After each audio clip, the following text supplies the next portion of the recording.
Welcome back to the deep dive. We grab a complex topic, we stack up the source material, and we filter out the essential knowledge you need to be well informed. And today we are really taking on a monumental philosophical task. We're aiming to build a systematic understanding of supreme divinity. A huge topic. Yeah. And our sources are two foundational texts, the Bhagavad Gita and the Brahma Samhita. Exactly. And instead of just, reading through the verses, we're analyzing what is essentially a logical demonstration embedded within them. A demonstration. Yeah, a kind of proof.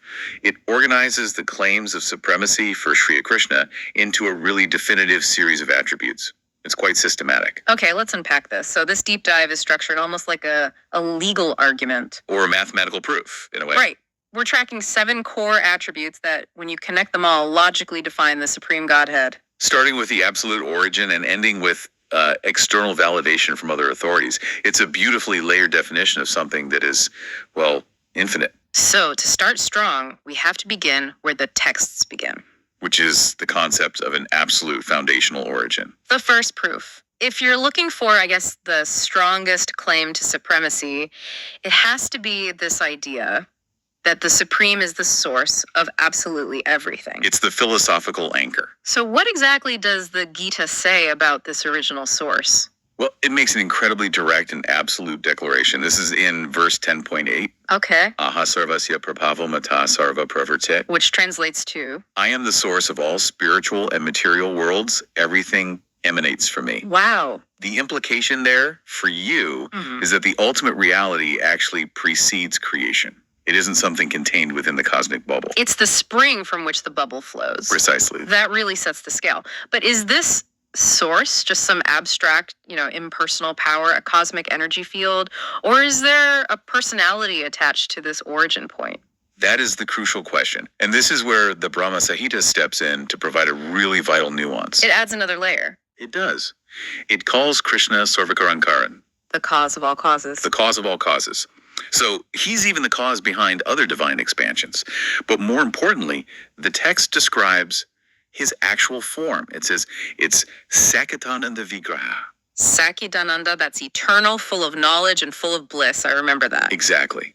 And that one detail is fundamental. It means the source isn't some abstract, unconscious power. It's a person. A conscious, eternal, blissful personality. And that fundamentally changes how you approach the divine. It moves from a cold, distant concept to a personal, self-aware reality. And you said it harmonizes different philosophies. It does, because it positions him as the original cause behind even concepts like the impersonal Brahman energy. It all traces back to this one personal source. Okay, that makes sense for the origin. But once the universe is, flowing from this supreme source, how is it managed? We see natural laws, cause and effect. Is that all just random? Does the source maintain an active operational role? That's the next logical question. Right. And the sources immediately pivot from source to controller. The Gita, chapter 9, verse 10, directly addresses material nature, or pratim. What does it say? It says, Mayatike pratyat siyati sakaramam. Material nature works under my supervision. Yes. So to put a finer point on that, the text is saying natural laws aren't random at all. They're enforced by a conscious manager. A remote controller. Every law of physics, chemistry, biology, it all operates under his explicit direction. Nature is just the instrument. The how, not the who. Exactly. And that management role isn't just about controlling the rules, it's about constant active maintenance. Which is the next attribute, the maintainer. Right. And this is detailed in verse 9.16, which declares, I am the father, mother, sustainer, and grandsire of the universe. That's a very intimate definition of the Supreme. It's not just the initial architect who then walks away. No, it's the constant provider. It covers the entire life cycle. It speaks to this deep sense of nourishment and protection. He sustains the entire cosmos moment to moment. Sustains it. And here's a key detail that's often overlooked in that same verse. It establishes him as the source of even sacred knowledge. What do you mean? The ancient Vedic mantras, the text specifically says they samayajud evakar.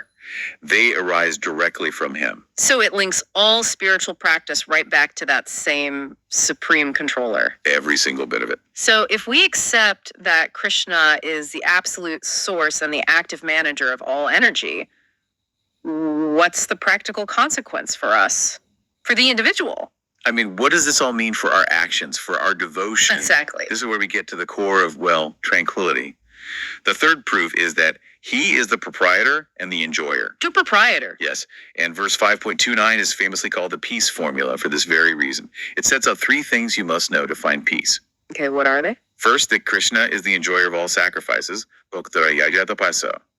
Second, he is the supreme lord of all worlds. And the third. And this is critical. He is the well-wisher of all beings. The well-wisher. That completely changes the motivation behind action, doesn't it? Knowing the ultimate proprietor is also inherently benevolent. It does. I mean, if we constantly act under the delusion that we are the ultimate enjoyer of our efforts, That's where all the stress and anxiety come from. that's what the source argues. Realizing the benevolent Lord is the true recipient. That's what brings inner peace. Mm-hmm. It's not about a tyrant demanding tribute. It's about aligning with the natural flow of energy to its source. That's the primary relevance to you, the listener. And this idea of proprietorship gets reinforced later in chapter 9. Okay. In verse 9.24, Krishna states, I am the enjoyer and lord of all sacrifices. Full stop. So even if people worship other entities, other divas, The text acknowledges that, but it says fundamentally Krishna remains the ultimate beneficiary, the ultimate recipient of all that worship energy. it sounds like the sources are saying that worship is never truly wasted, but if you don't recognize the ultimate proprietor, Your progress is incomplete. the text says they fall short. I think the phrase is savantite. They miss that core understanding. They miss the final destination of that energy. Okay, so we've covered cosmic management and the purpose of action. Now let's get even more personal. The fundamental relationship between the Supreme and all living beings. Yes, the sources establish Krishna as the universal father and the absolute truth. So how does this concept of fatherhood apply universally? I mean, across all life. This attribute dramatically expands the scope of his care. Verse 14.4 defines Krishna as the seed-giving father. Aha Bhayaprada Pita. The seed-giving father, And the text is very explicit. It uses the phrase sarva yonyu which means, in every species of life. He gives the soul and consciousness to every living being.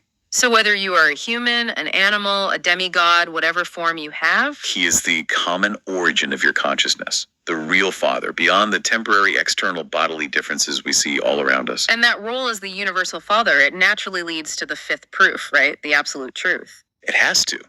If he is the source of all life, he must be the foundation of reality itself. Which is stated in verse 7.7. Mata paratara nanyat kinyisit asti dananjaya. There is no truth superior to me. The foundation of all existence.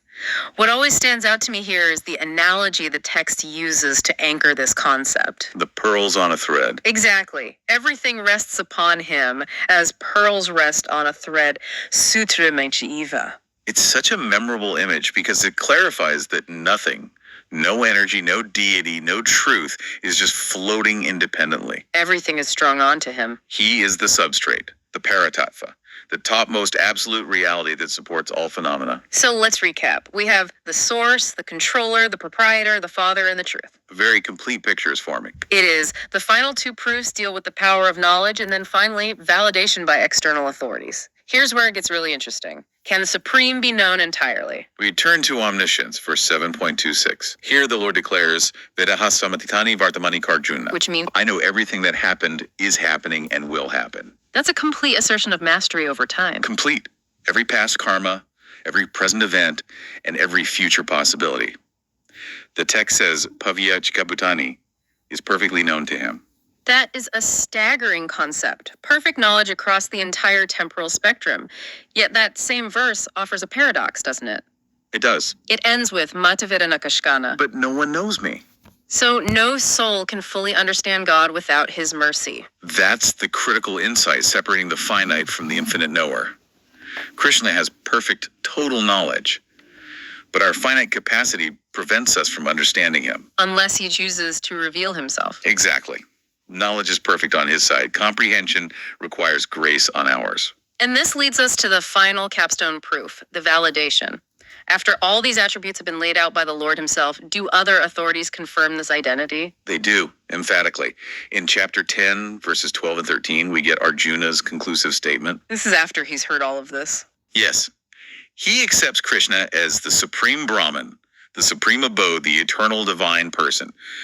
And this is the key, he says it's not just his opinion as a devotee. Right, he doesn't just say, I believe this. No, he explicitly states that this status is confirmed by the great sages. He names them: Narada, Asita, Devala, and Vyasa. So the highest, most respected authorities of the time. The sources essentially build an ironclad case. First, self-declaration of supremacy. Second, a systematic proof based on these 7 attributes. And finally, validation by external respected authorities. Which all comes together to establish Krishna as Svayam Bhagavan. The original supreme personality of Godhead. What a journey through logic. If we connect this to the bigger picture, this systematic study provides a comprehensive, internally consistent, and really complete definition of the Supreme. Let's quickly review the 7 points. We've established him as the original source of everything, the benevolent controller and maintainer of the entire cosmos, The ultimate proprietor and enjoyer of all action. the universal father of every single soul, the absolute truth that underlies all of reality. And the all-knowing Lord of time. All of it confirmed by ancient wisdom. It's a complete package. The one-line essence, then, distilled from our deep dive is this. The sources define the Supreme as a complete, conscious, and eternal personality who is the origin and master of all energies, all beings, and all spiritual realities. It's a very solid summary. So what does this all mean for you? We established 2 definitive points today that I think are really powerful when you put them together. First, that Krishna is the all-knowing Lord. He knows everything. Past, present, and future. And second, that he is the inherent well-wisher of all beings, your well-wisher. A crucial point from the peace formula.